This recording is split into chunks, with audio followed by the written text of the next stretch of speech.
नमस्कार, सी न्यूज भारत में आप सभी का एक बार फिर से स्वागत है। खबर रामपुर से है, जहां आज शनिवार को रामपुर पूर्व निर्धारित कार्यक्रम के अंतर्गत किसान यूनियन के पदाधिकारी व कार्यकर्ताओं ने तहसील दिवस की अध्यक्षता कर रहे अतिरिक्त उप जिला मजिस्ट्रेट को मुख्यमंत्री को संबोधित 5 सूत्रीय ज्ञापन सौंपा। इस अवसर पर राष्ट्रीय महासचिव उस्मान अली पाशा ने कहा कि जिला प्रशासन किसानों से पर्याप्त मात्रा में फॉस्फेटिक उर्वरक होने का दावा कर रही है, जबकि किसी भी समिति के पास उर्वरक उपलब्ध नहीं है, जिस कारण किसान अपनी रबी फसलों की बुवाई नहीं कर पा रहा है।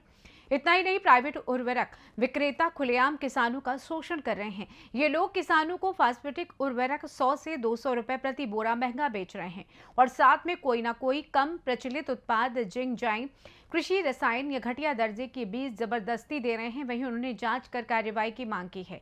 प्रदर्शन कर ज्ञापन देने वालों में इरशाद अली, पाशा नूर, मोहम्मद शमी, अख्तर जमीर, वहमद, विनोद कुमार, दिनेश कुमार, फुरकान अली आदि लोग मौजूद रहे। वहीं उन्होंने आगे और क्या कुछ कहा, आप भी सुनिए। जी, मेरा नाम उस्मान अली पाशा है। मैं राष्ट्रीय महासचिव हूँ किसान यूनियन का। आज एक ज्ञापन तहसील दिवस की अध्यक्षता कर रहे हमारे उप जिलाधिकारी तहसील सदर, उनको हमने एक ज्ञापन दिया है। ज्ञापन में इस समय जो किसानों को खाद की किल्लत हो रही है उसकी समस्या, दूसरी समस्या इसमें जो है उद्यान विभाग के घोटालों की जांच कराने की मांग की गई है और जो रामपुर विकास प्राधिकरण है वो बिना लेआउट सरकारी ज़मीनों पर कब्जे करा रहा है, उसकी जांच की मांग की गई है। और एक नगर पालिका की सड़क है जो बगीचा यमुना से और जाती है सीधी बिलासपुर गेट तक, उसकी मरम्मत की मांग की गई है। और अजयपुर में 240 EWS भवन बन रहे हैं जो कि शहरी गरीबों के लिए बन रहे हैं, उनको बहुत धीमे गति से कार्य गया, उसकी तेज़ी लाने की मांग की गई है। जो पहला बिंदु है, इस समय किसानों की बहुत रबी फसल की बुआई का समय चल रहा है और रबी फसल की बुआई में सबसे ज़्यादा फास्फेटिक उर्वरकों की ज़रूरत होती है और जिला प्रशासन बार बार ये आश्वासन दे रहा है कि ज़िले में पर्याप्त मात्रा में खाद है, जबकि किसी समिति के पास खाद नहीं है। और कर क्या रहे समिति वाले, किसान अपना खाद लेने के लिए गया, उसके आधार कार्ड जमा कर लिया, आधार कार्ड जमा करने के बाद में और उनको टहला दिया जाता है, खाद उनको नहीं दिया जाता है। ऐसा ही प्राइवेट उर्वरक विक्रेता कर रहे हैं। वो क्या कर रहे हैं कि वो आपको एक तो 100 से 50 से 100-200 रुपये महंगा कट्टा दे रहे हैं और उसके साथ में कोई ना कोई अनावश्यक रूप से कम प्रचलित उत्पाद जैसे कि जाइम, जिंक, कीटनाशक, बीज वगैरह देकर उसका शोषण कर रहे हैं। अगर मान लीजिएगा किसान को मतलब कहते हैं गेहूँ बोना है 2279, अब 2279 की जगह पर उसके पास में गेहूँ है 2967।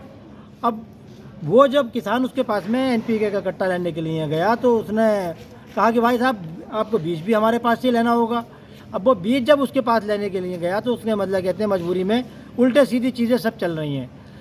ऐसा ही जब इसके बारे में मतलब कहते हैं श्रीमान जिलाधिकारी महोदय से कई बार फ़ोन पे अवगत कराया गया तो उन्होंने शिकंजा कसा है। कई जगहों पर मतलब कहते हैं उर्वरक विक्रेताओं के खिलाफ कार्रवाई भी जिला कृषि अधिकारी ने की है, लेकिन जिला कृषि अधिकारी जो हैं वो केवल खाना पूर्ति करते हैं। जो बड़े माफिया हैं खाद के, उनके गोदामों पर ना छापामारी करते हैं, ना कोई ज़्यादा मतलब कहते हैं उनके खिलाफ शिकंजा कसते हैं। छोटे मोटे एक आध दुकानदार के खिलाफ कोई कार्रवाई की, और कार्रवाई भी कितनी होती है, कार्रवाई होती है सुबह 10 से 12 बजे तक।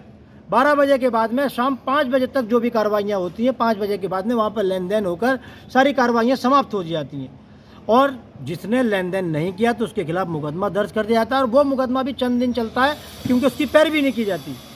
प्लाईवुड फैक्ट्रियाँ, जो कृषि में प्रयोग होने वाला नीम कोटेड यूरिया है जो किसानों को सस्ते दामों पर मिलता है, लगभग 90% सब्सिडी के अनुसार मिलता है, तो उस यूरिया का धड़ल्ले से प्रयोग कर रहे हैं।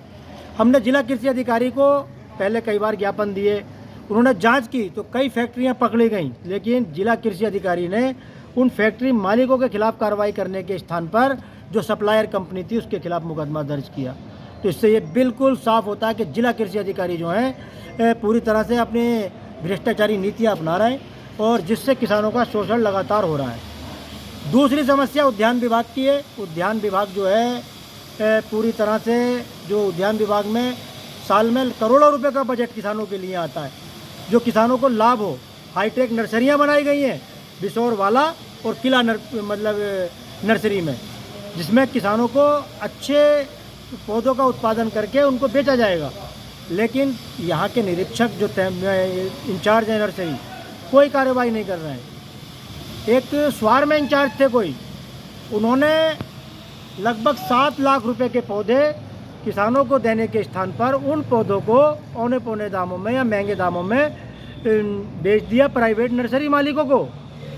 जब उसकी हमने ज्ञापन देकर मांग की तो उसकी जांच की गई तो उसमें 7 लाख रुपए के पौधे कम पाए गए।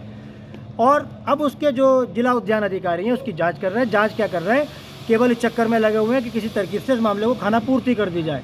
उनके खिलाफ कार्रवाई करने के स्थान पर खानापूर्ति करी जा रही है ऐसे। और रामपुर विकास प्राधिकरण की स्थापना जब की गई थी इसलिए की गई थी कि ताकि, क्योंकि अव्यवस्थित शहर बचता चला जा रहा था, पतली पतली गलियां, उसमें किसी तरह का लाइट की व्यवस्था नहीं, सड़क की व्यवस्था नहीं, पानी की व्यवस्था नहीं। तो रामपुर विकास प्राधिकरण की स्थापना की गई थी ताकि लोगों को अच्छे और सर्व सुविधा युक्त मकान मिल सकें। कहीं पे प्लॉटिंग होगी तो उसका लेआउट पास कराया जाएगा। लेआउट जब पास कराया जाएगा तो उसमें चौड़ी सड़कें, पार्क और हवादार जगहें वगैरह इसकी बनेंगी।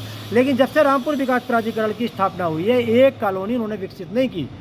दूसरा, सरकारी ज़मीनों पर जब से अवैध कब्जे बेतहाशा बढ़ गए।